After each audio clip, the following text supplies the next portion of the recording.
आता आपल्या आवडत्या मालिकेचे संपूर्ण भाग मालिका प्रसारित झाल्यानंतर लगेचच पाहू शकता फक्त सन नेक्स्ट वर. भारतातील प्रेक्षकांसाठी मोफत सेवा. काय करू म्हणजे काय? तुला सुजित बरोबर लग्न करायचंय?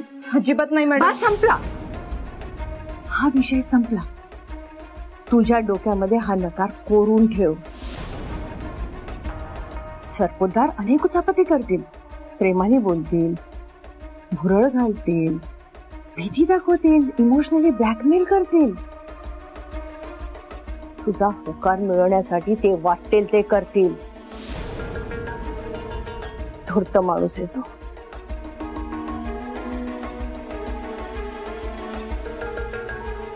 एखाद्या व्यक्तीला आपल्या इच्छेप्रमाणे कसं कन्व्हिन्स करायचं हे त्यांना बरोबर माहित आहे. जोपर्यंत आपल्या मनासारखं घडत नाही तोपर्यंत ते स्वस्थ नाही बसणार. आणि ते घडवण्यासाठी ते कुठल्याही थराला जातील, अगदी तुझ्या पाया सुद्धा पडतील. पण तू तुझ्या नकारावर ठाम राह.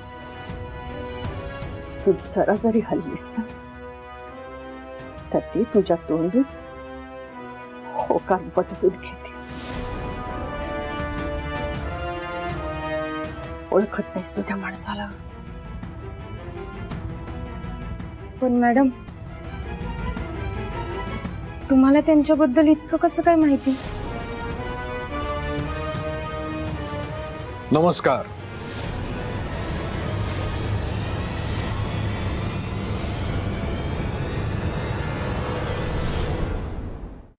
आत येऊ का?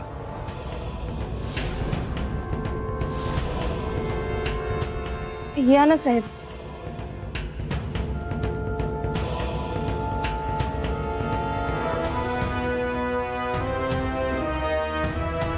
ठीक आहे. घे.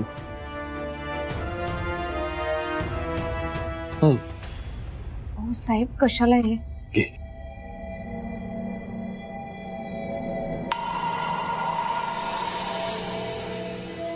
अरे वा, रूम किती स्वच्छ आहे, व्यवस्थित लावलेली आहे. मी तर नेहमी म्हणतो की जर कुठल्या माणसाला ओळखायचं असेल ना तर त्याच्या घरी जा. काय, घर हा त्या व्यक्तिमत्वाचा आरसा आहे. मस्त, छान.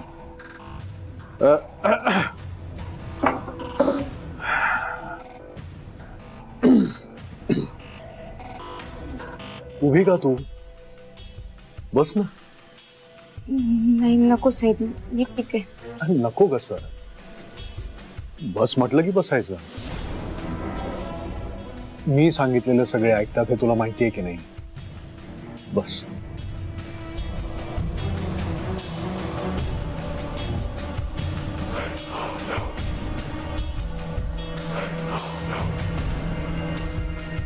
स्वानंदी, आजचा दिवस तुझ्यासाठी टेन्शनचा नसून खूप आनंदाचा दिवस आहे. आज मी तुला जी काही बातमी देणार आहे ना ती ऐकून तुला खूप आनंद होईल. म्हणजे आतापर्यंत तुझ्या आयुष्यामध्ये जी काही टेन्शन्स आहेत ती एका क्षणात नाहीशी होती. आणि तुझं आयुष्य, संपूर्ण आयुष्य बदलणार आहे स्वानंदी. हे बघ, मला माहिती आहे की तुझ्या आयुष्यात जे काही घडलं त्यानंतर तू तुझ्या गुन्हेगाराचा, तुझ्या बाळाच्या बापाला शोधण्याचा खूप प्रयत्न केलास. अजूनही करतेस तू. गेल्या काही महिन्यात अनेक संशयितांना पकडलं, त्यांची चौकशी झाली. पण काय लागलं हाताला? काहीच नाही. हे बघ, हे कटू असलं तरी हे सत्य तू जेवढ्या लवकर स्वीकारशील ना तेवढं चांगलं आहे. मला सांग स्वानंदी, ज्या ज्या लोकांवर तुला संशय होता त्यांच्या टेस्ट झाल्या, काय निष्पन्न झालं? आता तर तुझ्याकडे कोणी संशयित पण नाहीये. आणि समजा कोणी मिळाला तर त्याच्या विरुद्ध तुझ्याकडे काही ठोस पुरावा आहे का? नाही ना? हे तुलाही माहिती आहे. आणि खरं सांगू का, ह्या अशा केसेस असतात ना त्या सहज आणि लवकर सुटत नाही. काय, जो काही मध्ये वेळ गेला ना तेवढ्यात गुन्हेगार कुठेतरी लांब पळून गेलेले असतात. आपण उगाचच आपली एक वेडी आशा मनात ठेवून शोधत राहतो. अगं तुला तर तेही शक्य नाहीये, कारण तुझ्याकडे पुरेसा वेळ पण नाही.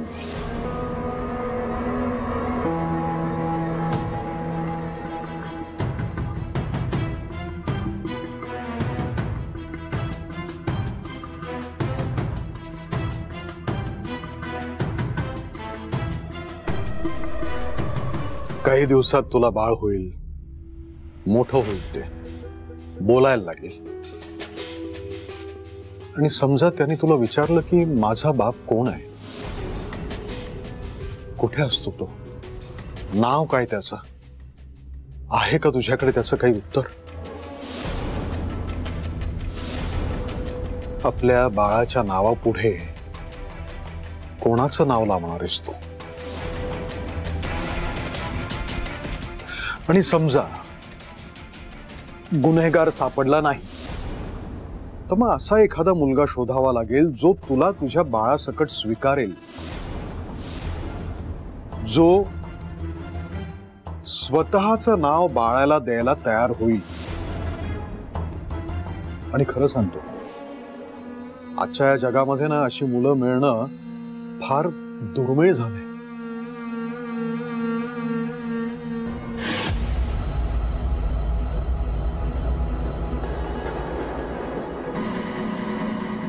ह्या इन्व्हेस्टिगेशनचा तुला खूप त्रास झाला माहिती मला,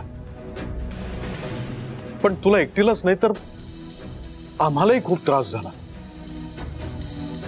म्हणजे बिचारा आमचा मणी, आमचे सुजितराव लॉकअप मध्ये राहावं लागलं. आणि कोण तुमच्या त्या अंबिका देशमुख आम्हाला अरेस्ट करण्यासाठी आमच्या घरापर्यंत पोहोचल्या. पण काय आहे, आमच्यावर संस्कार चांगले आहेत म्हणून आम्ही याचा राग धरत नाही आहोत. काय ना स्वानंदी, आम्ही तुझी पोझिशन समजू शकतोय.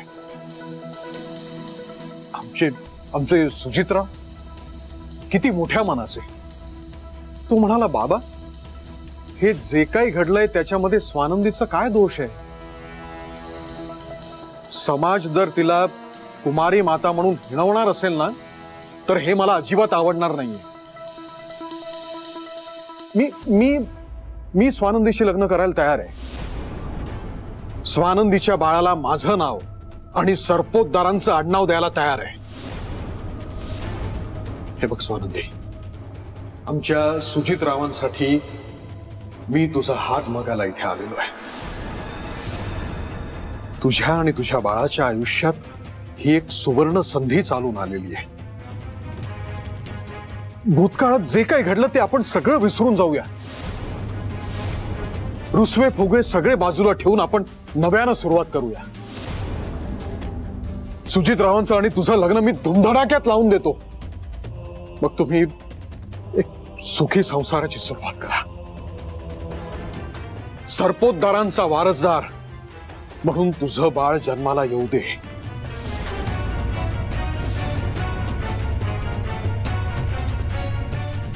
स्वानंदी, कसं वाटलं माझं प्रपोजल? स्वप्नवत वाटलं की नाही?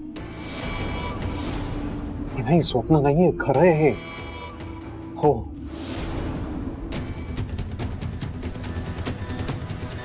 सरपोतदारांची सून म्हणून मिळवायची ही सुवर्ण संधी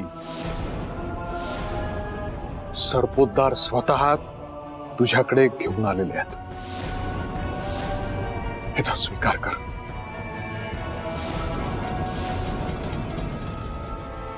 तुझ्या होकाराची वाट बघतोय. मतलब स्वानंदी जो कल कह रही थी वो सच था. बनी सर को बताना पड़ेगा.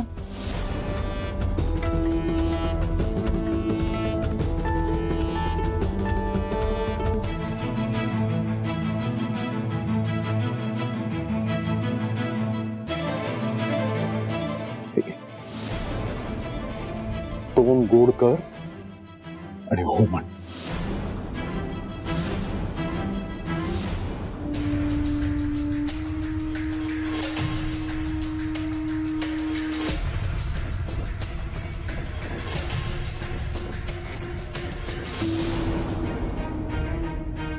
उचलले. हॅलो बोल फातिमा. मणी सर, मी जेसी बोलते. मणी सर, सरपोतदार साहेब इकडे हॉस्टेलमध्ये आले. काय? हो, आणि ते स्वानंदीला कन्विन्स करता सुचित बरोबर लग्न करायला. हाँ मनी सर, आप जल्दी से जल्दी यहाँ पर आ जाओ. Hello hello. मणी सर ऐकू येतंय का तुम्हाला? मी ऐकतोय. मनी सर, ही ऐकायची वेळ नाहीये, एक्शन करने का वक्त है. आप जल्दी से जल्दी यहाँ पर आ जाओ. हम सब मिलके स्वानंदी को कन्विंस करेंगे कि तू ना बोल. हम सब रोकेंगे उसे, लेकिन आप जल्दी से जल्दी आ जाओ. नाही, स्वानंदीला कन्विन्स करतात म्हणजे? मतलब वो सुजीत के साथ शादी करने के लिए बोल रहे स्वानंदी को. और वो बोल रहे थे की स्वानंदीचं लग्नानंतर किती चांगलं होईल, तिच्या बाळाचं किती चांगलं होईल.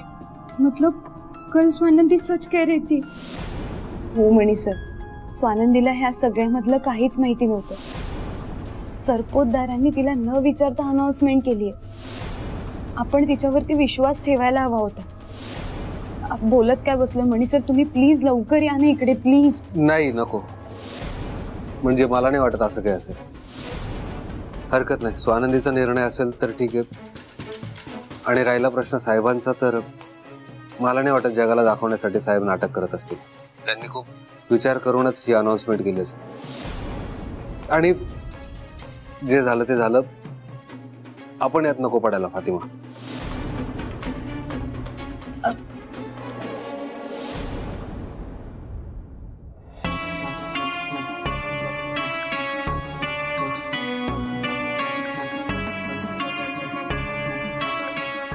साहेब, तुम्ही सुजित सरांबरोबर माझ्या लग्नाचा प्रस्ताव आणला,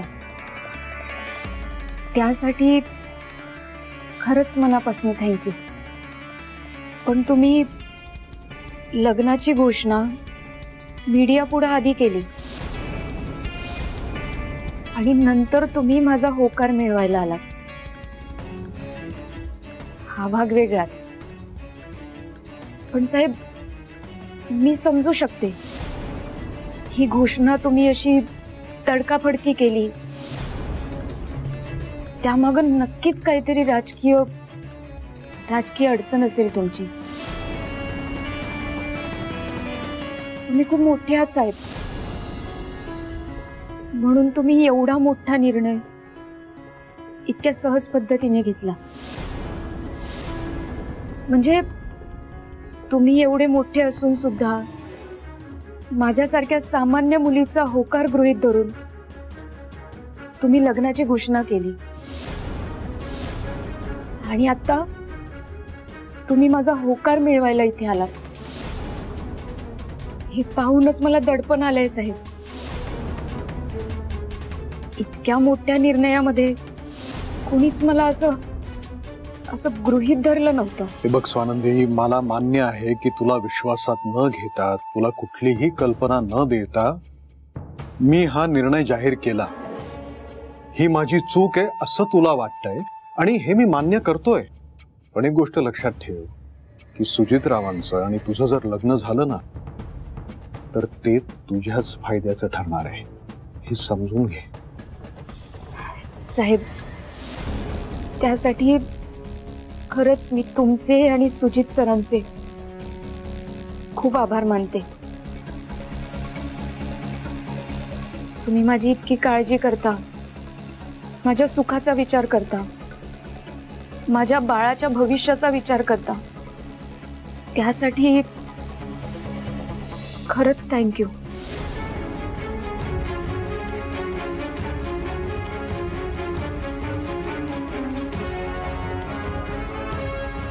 साहेब, तुम्ही हा लग्नाचा प्रस्ताव मीडिया पुढे मांडण्याच्या आधी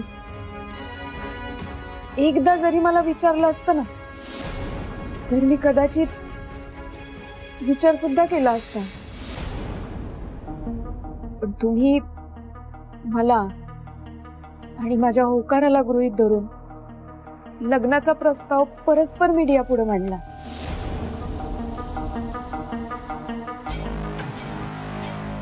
साहेब, मला माहिती आहे राजकारण हा तुमचा व्यवसाय आहे, पण त्या राजकारणाची बाहुली मला नाही बनायचंय.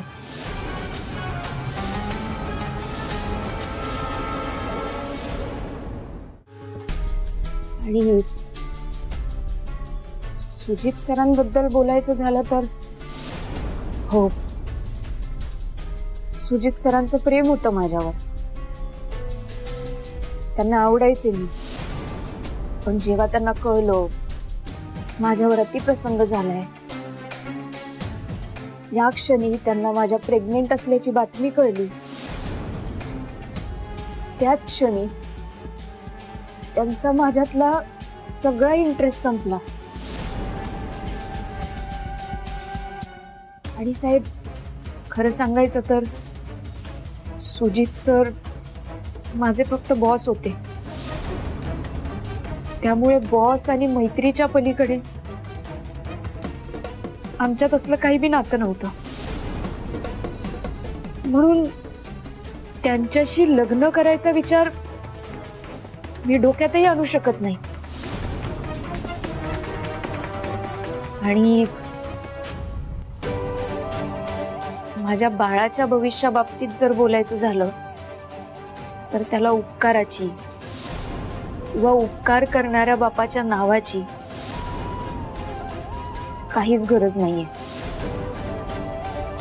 माझं बाळ त्याच्या आईचं नाव आणि आडनाव लावेल त्याच्या नावापुढं.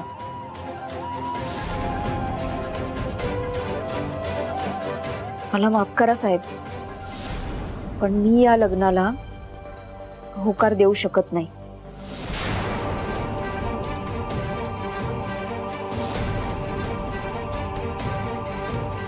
प्लीज.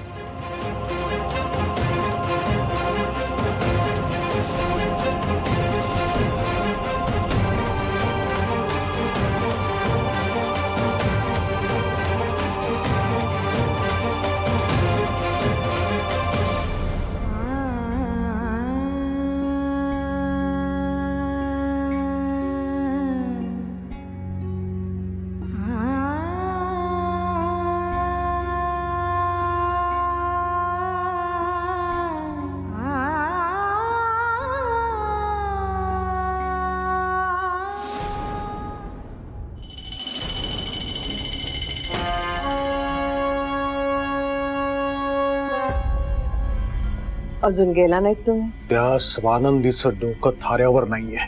समजावून सांगा तिला की स्वतःच्या नावाच्या पुढे सरपोतदार हे नाव लागणं किती महत्वाचं आहे. ते मुंबईज मोस्ट एलिजिबल बॅचलरचं स्थळ स्वतःहून चालून तिच्याकडे आलेलं आहे.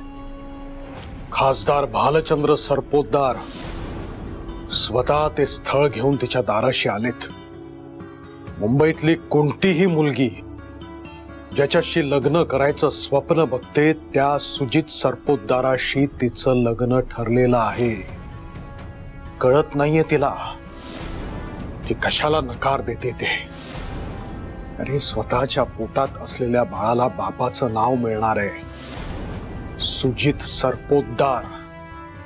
ह्याचं महत्व तुमच्याशिवाय दुसरं कोणीही समजावून सांगू शकत नाही. एकेकाळी अथक प्रयत्न करूनही सरपोतदार हे आडनाव तुम्ही मिळवू शकला नाही.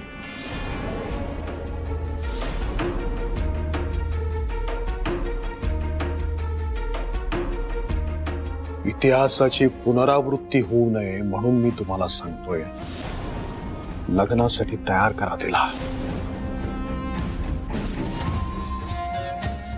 तुम्हाला काय वाटलं मी इथे तुमचा राग शांत करायला आले? का स्वानंदीच्या वतीने माफी मागायला आले?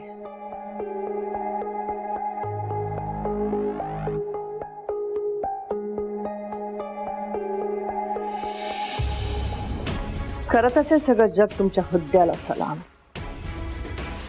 चुकत असेल तुमच्या इगो आणि राजकीय ताकदीसमोर, पण मी त्यातली नाहीये. आणि स्वानंदी सुद्धा त्यातली नाहीये. मी तुम्हाला हे सांगायला आले की अभिमान वाटतो मला स्वानंदीचा.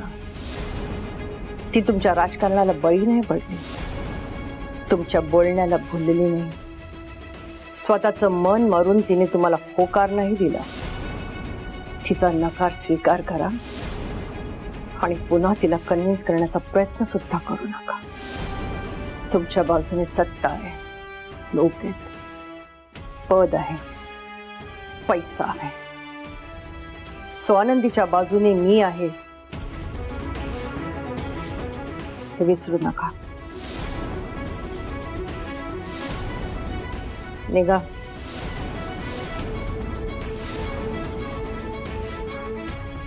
पुन्हा येण्याचा प्रयत्न सुद्धा करू नका.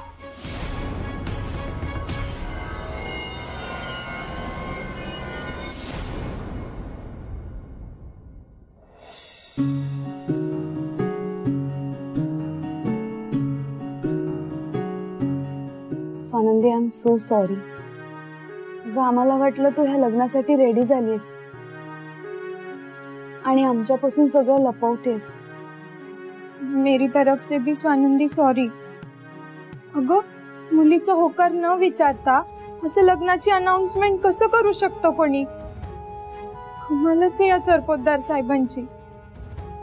काही नाही ग, पावर आहे ना त्यांच्या हाती. मग त्यांना असं वाटणार की सगळे झुकणार आपल्या समोर. पण आता सगळ्यात मोठा प्रॉब्लेम झालाय स्वानंदी. मणी सरांना खूप मोठा गैरसमज झालाय. त्यांना असं वाटतंय की तुला या लग्नाविषयी माहिती होतं आणि तू त्यांच्यापासून लपवून ठेवलंस.